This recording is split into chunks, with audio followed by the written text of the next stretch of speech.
नमस्कार, मैं कमलेश कबीर आपका एक बार फिर स्वागत करता हूं इस नए एपिसोड में।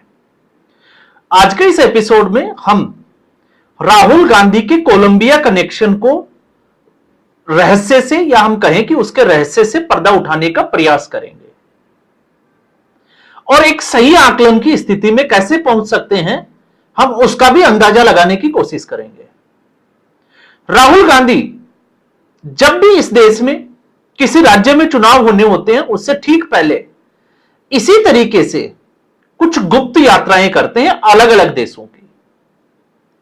अब इस बार राहुल गांधी पहुंचे कोलंबिया में, लेकिन इस बार जब राहुल गांधी कोलंबिया में पहुंचे तो कांग्रेस पार्टी ने, क्योंकि पहले जो यात्राएं थी वो गुप्त रहती थी, लेकिन इस बार कांग्रेस पार्टी ने राहुल गांधी का बचाव करने का भरपूर प्रयास किया और कांग्रेस पार्टी के ट्विटर हैंडल से, ऑफिशियल ट्वीट से जो है वो ट्वीट किया गया कि राहुल गांधी वहां पर राजनीतिक जो संबंध है कोलंबिया का भारत के साथ उसमें सुधार करने, वहां के पे जो भारतवासी रहते हैं उनसे और व्यापारियों से मिलने गए हैं। अब यह थोड़ा सा हास्यास्पद तो लगता है क्योंकि इसका जिम्मा जो है वो होता है केंद्र सरकार के पाले में। नेता प्रतिपक्ष किसी देश से कूटनीतिक या किसी भी तरीके के डिप्लोमेटिक रिलेशन को लेकर अगर दौरा करे तो फिर आपको पता है थोड़ा हास्यास्पद ही लगता है, क्योंकि अगर इस वक्त विदेश मंत्री कोई अगर दौरा करते और फिर ये स्टेटमेंट आता तो ये समझ में आता है। दूसरा,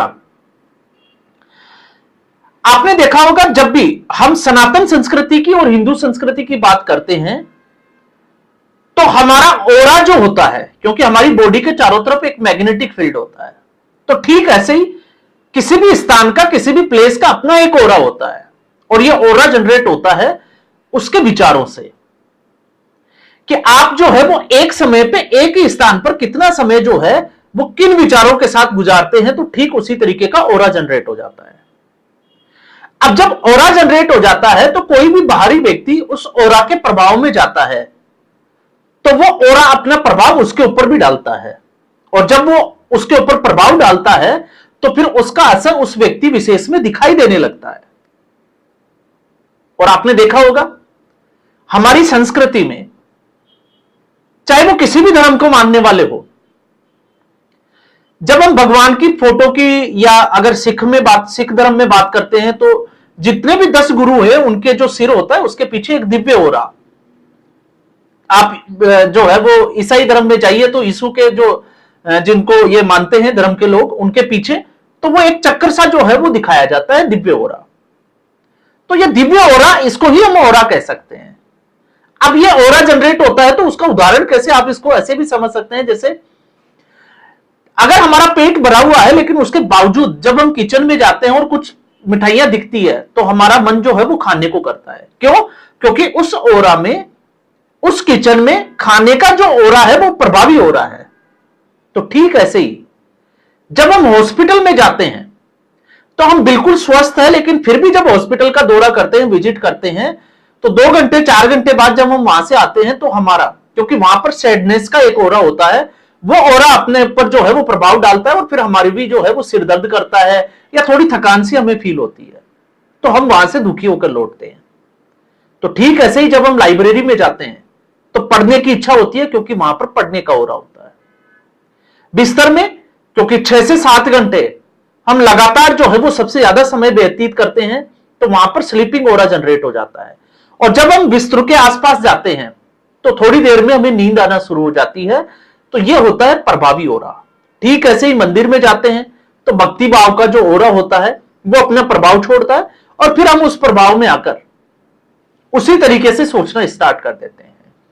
तो आपने देखा होगा प्रधानमंत्री नरेंद्र मोदी जब उनको मेडिटेशन करना था तो या तो वो जो है वो हिमालय की तरफ, केदारनाथ की तरफ मूव करते हैं, या फिर जहां पर स्वामी विवेकानंद ने मेडिटेशन किया था समुद्र के उस जगह के ऊपर, आइलैंड के ऊपर, छोटे से एक पत्थर के ऊपर, तो वो वहां पर पहुंचे थे। मैं बात कर रहा हूं लोकसभा चुनाव के लिए। क्यों? क्योंकि वहां पर जाने वाले सभी लोगों का ओरा ठीक वैसे ही होता है। तो इससे ये मैं इसलिए बता रहा हूं क्योंकि जिस धर्म और जिस संस्कृति में हम पलकर बड़े हुए हैं, यह संस्कृति बहुत पुरानी है और उसकी हर बात का अपना एक महत्व होता है, अपना एक मतलब होता है। लेकिन इस संस्कृति में हम लोगों ने, क्योंकि चूंकि हमने ग्रंथ पढ़े नहीं, हमने हमारे दिमाग का इस्तेमाल किया नहीं, इसलिए साइंस के चक्कर में हमने अपने ग्रंथों को जुटलाना शुरू कर दिया, जबकि हर बात का अपना एक महत्व होता है। तो आप सोचकर देखिए, लोग थाईलैंड क्यों जाते हैं?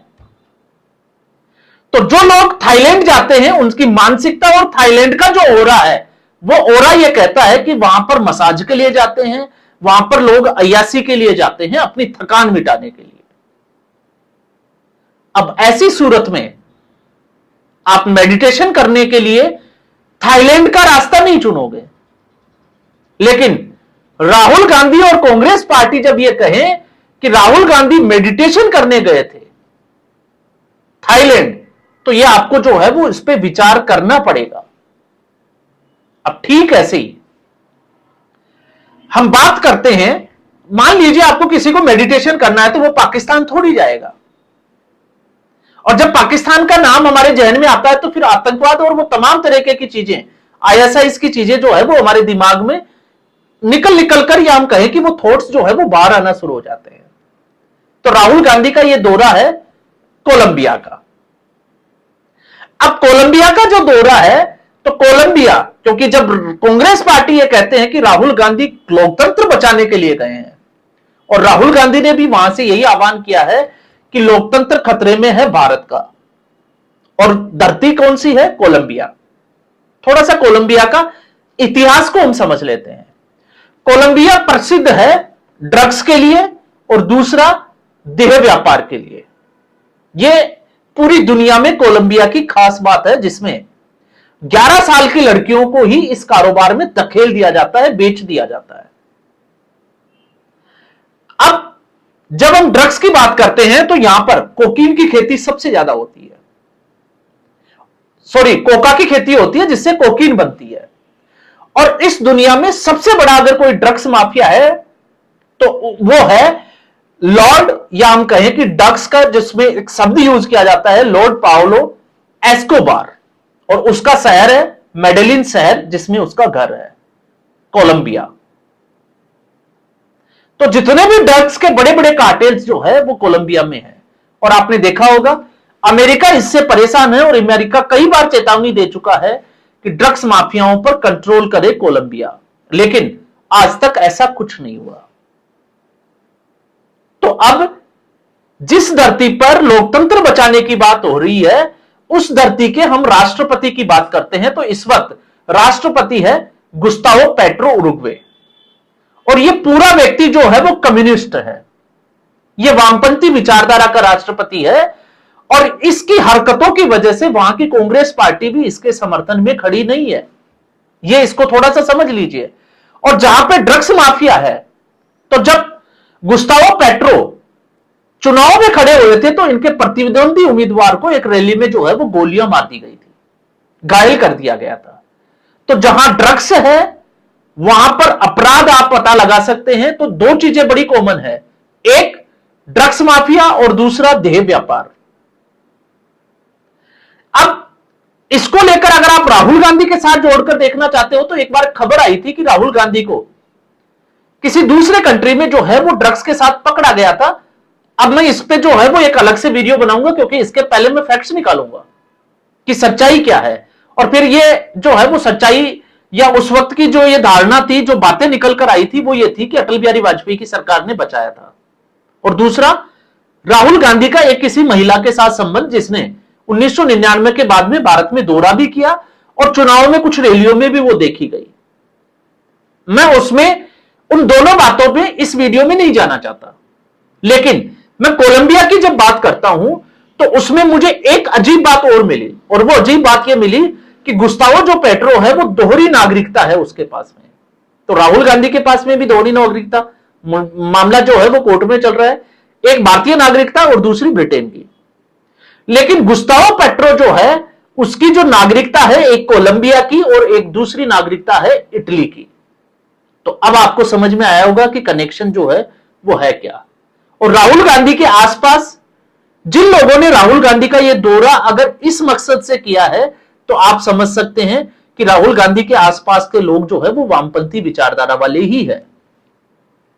और 2022 में जब राष्ट्रपति बने गुस्तावो पेट्रो, उसके बाद में एक मुद्दा पेंशन का, दूसरा मुद्दा जो है वो स्वास्थ्य सेवा, और तीसरा मुद्दा था श्रम का कानून। उसमें बदलाव लाने के लिए गुस्तावो पेट्रो ने भरपूर प्रयास किया, लेकिन वो सफल नहीं हुए। क्यों सफल नहीं हुए? क्योंकि एक उनकी तानाशाही। अब जब तानाशाही की बात आती है, आक्रामक शैली, तो आप सोचकर देखिए, राहुल गांधी लोकतंत्र बचाने के लिए कर रहे हैं, और इसी गुस्तावो पेट्रो ने सब कुछ करके देखा, और जब कामयाब नहीं हुआ तो इसने ऐलान कर दिया कि अब वो संविधान को बदलने जा रहे हैं। और राहुल गांधी उस धरती पर खड़े होकर ये बोलते हैं कि हम जो है वो संविधान को बचाने का प्रयास कर रहे हैं, क्योंकि भारत का संविधान खतरे में है। और अब तक अगर संविधान के संशोधन की हम बात करते हैं तो 100 से ज्यादा बार, लगभग 106 बार कांग्रेस पार्टी ने इस देश में संविधान संशोधन किया है। तो जो देश अहिंसा से, भ्रष्टाचार से, ड्रग्स से, उस देश में राहुल गांधी ज्ञान बांट रहे हैं पूरी दुनिया को कि भारत में जो है वो चीजें ठीक नहीं है, भारत का संविधान खतरे में है, भारत का लोकतंत्र खतरे में है, और उस देश का हालात यह है कि वहां पर लोकतंत्र नाम की कोई चीज ही नहीं है, और उससे पूरी दुनिया परेशान है।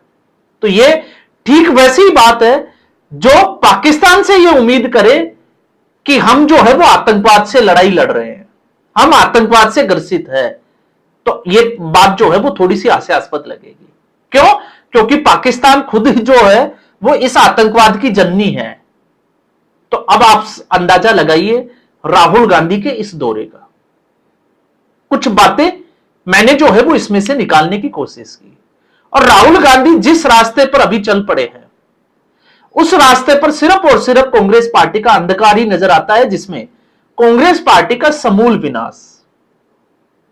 आप कांग्रेस पार्टी, आप चाहे आरएसएस को कितनी ही गाली दें, आप हिंदुओं को कितनी ही गाली दें, लेकिन ऐसा क्या हुआ कि 1947 में जब सत्ता की बागडोर आपके पास थी, उसके बाद आप कमजोर होते चले गए और आरएसएस मजबूत होता चला गया, भारतीय जनता पार्टी मजबूत होती चली गई।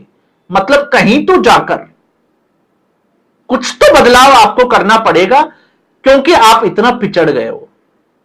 तो किसी देश में जाकर, इससे अच्छा है कि राहुल गांधी इस वक्त बिहार में रहते और बिहार में एक तरीके से संदेश देने की कोशिश करते कि राहुल गांधी सक्रिय राजनीति में बहुत ज्यादा सक्रिय है, वो सीजनल राजनीति नहीं करते, क्योंकि राहुल गांधी की छवि है मौसमी राजनीति की। चुनाव होता है, 2 रैली करते हैं और थकान मिटाने के लिए या तो थाईलैंड का रास्ता पकड़ते हैं या फिर किसी दूसरे देश में गुप्त दौरे के ऊपर निकल जाते हैं। और जहां हम बिहार की बात कर रहे हैं तो सिर्फ और सिर्फ क्योंकि राहुल गांधी इसलिए निश्चिंत है क्योंकि उन्होंने चुनाव नहीं लड़ना, उन्होंने लड़ना है आरजेडी से, कि उनका जो वास्तविक जो वोट बैंक है जिसके ऊपर वो कब्जा करके बैठे हैं, मुस्लिम वोट बैंक, वो उनके हाथ से नहीं निकल जाए। और वो काम उन्होंने वोटर अधिकार यात्रा से करके दिखा दिया कि हम लोग आपके साथ खड़े हैं। अब आपका वोट जो है वो कांग्रेस पार्टी को ही जाना चाहिए ताकि उनकी सीटों की बार्गेनिंग बढ़ जाए। बस कांग्रेस पार्टी इससे ज्यादा इस वक्त किसी भी हालात में, किसी भी सूरत में आगे का कोई भी, अगर आपको लगता है कि कांग्रेस पार्टी सोचती है तो वो आपकी गलतफहमी है।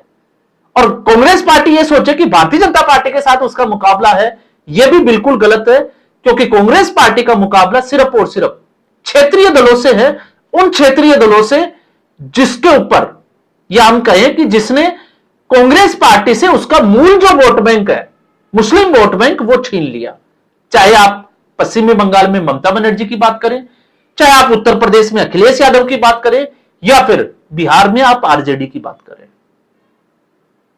तो राहुल गांधी एक अलग रास्ते पर चल पड़े हैं, और उस रास्ते का अंजाम क्या है वो इस देश को, इस जनता को स्पष्ट रूप से दिखाई देता है। सिर्फ और सिर्फ नहीं दिखता, तो वो नहीं दिखता कांग्रेस पार्टी को। और जब जब ऐसी स्थिति आई है, कांग्रेस पार्टी में टूट हुई है, क्योंकि जितने भी जो क्षेत्रीय दल जो आज कांग्रेस पार्टी के लिए चुनौती बनकर खड़े हैं, वो सारे के सारे दल जो है वो लगभग कांग्रेस पार्टी से ही निकल कर आए हैं।